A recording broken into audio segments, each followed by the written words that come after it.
Tapos na ang laban, pero ang fighter na ito na si Musashi ay inaatake pa din ang kanyang kalabang Koreano na si Park.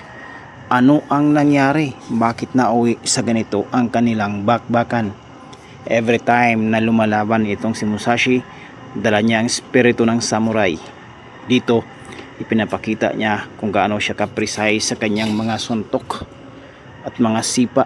Ganito siya kalakas. Pero nang tinamaan ang kanyang yagba, his groin, he is into pain and was given time by the referee to recover. Pero inulit na naman nitong Korean Bull.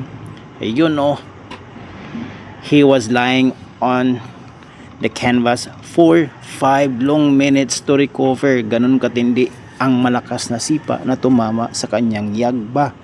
Pero walang pagsisisi, walang sorry na narinig mula sa kanyang kalaban. Dito nagmula ang kanyang fury. Kaya ito niya ginawa.